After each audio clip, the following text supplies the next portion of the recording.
लेकिन देश की जनता को मैं झूठ के सामने सत्य समझाना चाहता हूँ। ये परिवार ही पार्टी चलाता है। परिवार जो चाहे उनका भला। ये लोकतंत्र के लिए बहुत से बड़ा खतरा है। परिवार को बचाओ, पार्टी बचे या न बचे, परिवार को बचाओ, देश बचे या न बचे। मैंने किसी के पिताजी के कुछ नहीं कहा है, मैंने किसी के दादाजी के लिए कुछ नहीं कहा है। देश की जो आज हालत है उसमें सबसे जिम्मेवार कोई मुख्य धारा है तो कांग्रेस की धारा है। चुनाव घोषित होने के बाद मैं किसी राज्य का दौरा नहीं कर पाया हूं, क्योंकि इलेक्शन कमीशन ने कुछ मर्यादाएं रखी थी और मेरा प्रयास रहता है कि मैं मर्यादाओं का पालन करूं। लेकिन वर्चुअली मुझे बीच बीच में कार्यकर्ताओं से बातचीत करने का अवसर मिला है। चुनाव का समय हो या न हो, भारतीय जनता पार्टी संगठन में हो या सरकार में हो, हम हमेशा जनता जनार्दन की सेवा में लगे रहते हैं। और जब सरकार में होते हैं तो बहुत अधिक तीव्रता से, अधिक विस्तार से सबका साथ, सबका विकास, इस मूल मंत्र को लेकर के जी जान से जुटे रहते हैं। और मैं इस चुनाव में भी सभी राज्यों में देख रहा हूं कि भारतीय जनता पार्टी के प्रति लहर है। भारी बहुमत से भारतीय जनता पार्टी जीतेगी और भारतीय जनता पार्टी को सेवा करने का मौका इन सभी 5 राज्यों की जनता देगी। जिन राज्यों में हमें सेवा करने का मौका मिला है उन्होंने हमें परखा है, हमारे काम को देखा है और उसका परिणाम होगा। पहले के जमाने में पॉलिटिकल फील्ड में एनालिसिस करते समय एक शब्द पॉपुलर हो चुका है, एंटी इनकम्बेंसी। मैं समझता हूं कि हमारे देश में, और ये कारण ये है कि पहले जो सरकारें चलती थी वो फाइलों पे हस्ताक्षर करना, मनमर्जी के लोगों की फाइल को प्रायोरिटी देना, योजनाएं चुनाव को केंद्र में रख के घोषित करना और कभी कभी जाकर के फीते काट के चले आना, शिलान्यास करके चले आना। डिलीवरी की तरफ कभी योगदान उनका ध्यान नहीं रहता था। उनको लगता था घोषणा हो गई। और जब लोगों को काम नजर नहीं आता है और घोषणाएं बार बार सुनने को मिलती हैं, तब एंटी इनकम्बेंसी का जन्म होता है। लेकिन जब काम करने का प्रयास दिखता है, दिन रात की मेहनत दिखती है, आसपास में कुछ न कुछ पॉजिटिव होता हुआ दिख रहा है, तो फिर एक विश्वास बनता है कि वहां हो रहा है तो कल मेरे यहां भी होगा। गरीब को घर उसको मिल गया तो कल मुझे भी, गरीब हूं, मेरा घर इस बार लाइन नंबर नहीं लगा लेकिन कल मुझे मिलेगा। ये विश्वास पैदा होता है। और इसके कारण भारतीय जनता पार्टी के कल्चर में जहां भी हमें स्थिरता के साथ काम करने का मौका मिला है, वहां एंटी इनकम्बेंसी नहीं, प्रो इनकम्बेंसी का माहौल होता है। और भारतीय जनता पार्टी हमेशा प्रो इनकम्बेंसी को लेकर के चुनाव में अधिक ताकत से उभर करके आती है। कि 2014 में हमें वोट मिला, फिर 2017 में मिला, 19 में, फिर 2019 में मिला, यानी 3 बार मिला। मतलब जो पुरानी थियरी है, एक बार आओ एक बार जाओ वाला, उत्तर प्रदेश ने पहले ही नकार दिया है। जब पहले ही नकार दिया है तो अब क्यों आगे बढ़ाएगा। भारतीय जनता पार्टी ने अनुभव किया है कि हमें 14 में स्वीकार किया, फिर काम देखा 17 में स्वीकार किया, काम देखा 19 में स्वीकार किया, काम देखा 22 में स्वीकार करेंगे। ये जो फैशन हो गई है कि हर चुनाव यानी फलाने का, हर चुनाव ढीकने का, मैं समझता हूँ ये चुनाव हमारे कार्य का है, हमारे आचार विचार का है, हमारी नीतियों का है और सबसे ज्यादा हमारी नीयत का है। और मैं मानता हूं देश उसको समर्थन कर रहा है। उस जमाने से हम लोग गुजरे हुए लोग हैं और इसलिए जय और पराजय दोनों हमने देखा है। हम जब विजयी होते हैं तो हमारी कोशिश ये है कि हम ज्यादा से ज्यादा जमीन से जुड़े, हम लोगों के दिल जीतने के काम में कभी कमी नहीं आने देते। हमारे लिए हर पल, हर दिन, हर योजना, हर काम जनता जनार्दन के दिलों को जीतना, और दिल तब जीते जाते हैं जब उनको समाधान होता है, संतोष होता है कि भारतीय जनता पार्टी एक ऐसी पार्टी है जिसका ये मत है कि देश के विकास के लिए हमें रीजनल एस्पिरेशंस को एड्रेस करना ही चाहिए। और देश में मैं पहला मुख्यमंत्री हूं जो इतने लंबे समय तक राज्य का मुख्यमंत्री रह करके आया हूं, और इसलिए राज्य के एस्पिरेशंस क्या होते हैं, राज्य की आवश्यकताएं क्या होती हैं, इसका मुझे भली भांति समझ है। और इसी के कारण हम हिंदुस्तान के सभी राज्यों की भला, अब देखिए मैं दुनिया के मेहमान आते हैं तो पहले उनको दिल्ली में ही आना और जाना हो जाता था। मैं चाइना के राष्ट्रपति को ले गया तमिलनाडु, मैं फ्रांस के राष्ट्रपति को ले गया उत्तर प्रदेश, मैं जर्मन चांसलर को ले गया कर्नाटका, और तब तो कांग्रेस की सरकार थी। किसकी सरकार? इस देश की शक्ति को उभारना, इस देश के हर राज्य को प्रोत्साहन मिलना, यही हमारा काम होता है। अब यूएन में जाकर मैं तमिल भाषा में कोट करता हूं तो दुनिया को गर्व होता है कि भारत के पास दुनिया की सबसे पुरानी भाषा है। पहले कोई बोलता ही नहीं था, और इसलिए तो मैं हर एक को साथ लेकर के चलने का प्रयास करता हूं, और मैं मानता हूं वही रास्ता है। हम विविधता में एकता के दर्शन करते हैं, लेकिन आज दुर्भाग्य से कुछ नेता अपने निजी स्वार्थ के लिए विविधता को एक दूसरे के साथ विरोध के लिए सीड्स के रूप में उपयोग कर रहे हैं। ये बहुत बड़ा दुर्भाग्य।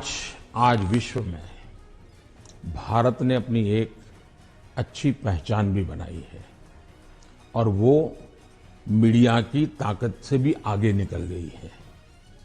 अब जहां तक मीडिया का सवाल है, वो क्यों ऐसा करते हैं, किसके कारण करते हैं, किसके लिए करते हैं, किसके कहने से करते हैं, किसके दबाव में करते हैं, ऐसे विषयों पर मेरा टिप्पणी करना उचित नहीं है। लेकिन मेरा इतनी समझ जरूर है कि मीडिया वर्ल्ड में भी एक बहुत बड़ा कंपटीशन है। उनको भी टिकने के लिए, अपने व्यापारिक हितों के लिए भी बहुत जिद्दोजहद करनी पड़ रही है। वो भी एक एलिमेंट है मीडिया की, कुछ मजबूरियां भी हैं उनकी। इस सबके बावजूद भी हमारी बात दुनिया में पहुंची है। जनसंघ के जमाने से हमारी आर्थिक सिद्धांतों की चर्चा आप सुनोगे तो यही रही है कि हम देश की जनता पे भरोसा करते हैं, देश की जनता के सामर्थ्य पर भरोसा करते हैं। सरकार की नीतियां उनको अवसर देने वाली होनी चाहिए, और हम वो नीतियां बना रहे हैं कि उनको सबसे ज्यादा अवसर मिले। दूसरी बात है, हमारा मत है, गवर्नमेंट है no business to do a business. अब ये कहां समाजवाद के साथ बैठता है? ये तो समाजवाद के खिलाफ है। सरकार का काम है गरीब के लिए भोजन की चिंता करो, सरकार का काम है गरीब के लिए शौचालय बनाओ, सरकार का काम है गरीब को पीने का शुद्ध पानी दो, सरकार का काम है गरीब अगर बीमार है तो उसको इलाज की व्यवस्था करो, सरकार का काम है गरीब गांव-गांव तक कुछ रास्ते बनाओ, लोगों को जाने आने की सुविधा करो। सरकार का काम है कि हमारा देश का एग्रीकल्चर ताकत जो है विश्व के बाजार में कैसे पहुंचे, इसके लिए कुछ व्यवस्था करो। छोटे किसान, उसको दरकिनार किया गया, उसकी चिंता करो। और मेरी प्राथमिकता यही है, मुझे लोगों को घर देना है, मुझे गरीबों को शौचालय देना है, मुझे गरीबों को धुएं से मुक्त करना है, मुझे गरीबों को घर में शुद्ध पीने का पानी पहुंचाना है, मुझे गरीब के बच्चों को पढ़ाना है। अगर कोई इसको समाजवाद कहता है तो मुझे ये समाजवाद मंजूर है। लेकिन देश की जनता को मैं झूठ के सामने सत्य समझाना चाहता हूं। एक परिवार से अनेक लोग जनता के बीच में जाएं, एक परिवार से 2 लोग जाएं, 3 लोग जाएं और जनता उनको चुनाव करके भेजे, वो एक राजनीति का पहलू है। लेकिन दूसरा, एक परिवार के लोग ही उस पार्टी के अध्यक्ष बने, उस पार्टी के ट्रेजरर बने, उस पार्टी का पार्लियामेंट्री बोर्ड बने। पिताजी अगर नहीं कर सकते हैं तो बेटा अध्यक्ष बने, बेटा नहीं कर सकता है और बूढ़ा हो गया है तो उसका बेटा अध्यक्ष करे, पिता नहीं रहे तो पुत्र करे। ये जो विरासत और वारसा बारिश के रूप में चल रहा है, डायनेस्टी के रूप में चल रहा है, कोई डायनेमिक्स है ही नहीं, ओनली डायनेस्टी। ये जब बनता है, पार्टी परिवार की बन जाती है। और आप देखिए हिंदुस्तान की बर्बादी कहां से हो रही है। जम्मू कश्मीर से शुरू करिए, अभी तक उसका कोई नया नेता देखा ही नहीं। आज देश में जो 18 से 40 साल की उम्र के लोग हैं, उन्होंने इन पार्टियों के जितने नेता देखे, एक ही परिवार के देखे हैं। दोनों पार्टी, पंजाब में देखिए परिवार वाली पार्टी, आप हरियाणा में देखिए परिवार की पार्टी, उत्तर प्रदेश देखिए परिवार की पार्टी, झारखंड देखिए परिवार की पार्टी, आप तमिलनाडु में जाइए परिवार की पार्टी। ये परिवार ही पार्टी चलाता है। परिवार जो चाहे उनका भला। ये लोकतंत्र के लिए बहुत से बड़ा खतरा है। एक पार्टी के 2 लोग अगर एमएलए बन गए, एमपी बन गए, तो वो पार्टी परिवार की नहीं बनी है। और ये दोनों को फर्क समझना होगा। कोई ऐसा कह करके इतने बड़े पाप से भाग जाए, ये नहीं चल सकता है। परिवारवादी राजनीति चलती है, परिवार ही सर्वोपरि होता है। परिवार को बचाओ, पार्टी बचे या न बचे, परिवार को बचाओ, देश बचे या न बचे। ये जब होता है तब सबसे पहले कैजुअलिटी कौन सी होती है? परिवारवादी राजनीति में कैजुअलिटी कौन सी होती है?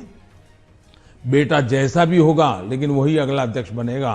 तब सबसे बड़ी कैजुअलिटी टैलेंट की होती है। और सार्वजनिक जीवन में जितनी ज्यादा अधिक टैलेंट आए बहुत जरूरी है। इसलिए राजनीतिक दलों का लोकतांत्रिकरण ये बहुत आवश्यक है। परिवारवादी पार्टियां नए अच्छे नौजवानों को राजनीति से आने से रोकते हैं। मैंने किसी के पिताजी के कुछ नहीं कहा है, मैंने किसी के दादाजी के लिए कुछ नहीं कहा है, नहीं मैंने किसी नाना जी के लिए कहा है, नहीं मैंने किसी की माताजी के लिए कुछ कहा है। मैंने देश के प्रधानमंत्री ने क्या कहा वो कहा है। और सरकार एक कंटिन्यूटी होती है। और इसलिए एक प्रधानमंत्री के ये विचार थे तब क्या स्थिति थी, आज के प्रधानमंत्री के ये विचार है क्या स्थिति है। और देश का ये हक बनता है। अब दूसरा, बार बार हमें कहा जाता है आप नेहरू जी का नाम लेते नहीं, आप नेहरू जी का नाम, अब हम लेते हैं तो भी मुश्किल हो रहा है।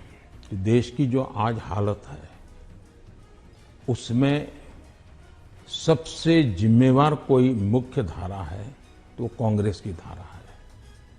इस देश को जितने प्रधानमंत्री मिले ना, उसमें से अटल जी को और मुझे छोड़ करके सारे प्रधानमंत्री कांग्रेस कुल के ही थे। इसके कारण देश में एक कांग्रेस की कार्यशैली ही राजनीति में एक प्रकार से मुख्य धारा बन गई। अब जब कांग्रेस की कार्यशैली, कांग्रेस की विचारधारा, कांग्रेस के पसंद नापसंद के आधार क्या है? संप्रदायवाद है, जातिवाद है, भाषावाद है, प्रांतवाद है, भाई भतीजावाद है, भ्रष्टाचार है। अगर यही इस राजनीति में मुख्य धारा में रहेगा तो देश का कितना बड़ा नुकसान होगा। और इसलिए मैं हमेशा कहता हूं कि हमें, और जब मैं कांग्रेस मुक्त भारत कहता हूं तब कांग्रेस की संख्या से मेरा लेना देना नहीं है। अब जैसे हम कम्युनिस्ट पार्टियों की आलोचना करते हैं, अब सत्ता में नहीं है वो, कि उन्होंने गुजरात के 2 गधे ये शब्द प्रयोग किया था और उत्तर प्रदेश की जनता ने उनको हिसाब दिखा दिया। और एक बार तो 2 लड़के भी थे और एक बुआ जी भी उनके साथ थी, फिर भी उनके हाल नहीं बना। क्योंकि उत्तर प्रदेश इस प्रकार के जोड़ से अगर किसी को 25 साल पर मताधिकार मिलता है, मान लो 25 साल पर चुनाव लड़ने का हक मिलता है मान लीजिए, मताधिकार तो 18 साल में मिल जाता है, लेकिन 25 साल पर उसको चुनाव। लेकिन कोई पिताजी ऐसा कहे कि देखो मेरा ये बेटा है वो 10 साल का है, ये बेटा है 15 साल का, दोनों 25 के हो गए, उनको चुनाव लड़ने दो, तो कोई लड़ने देगा क्या? तो इस प्रकार के मेलजोल से चलता है क्या?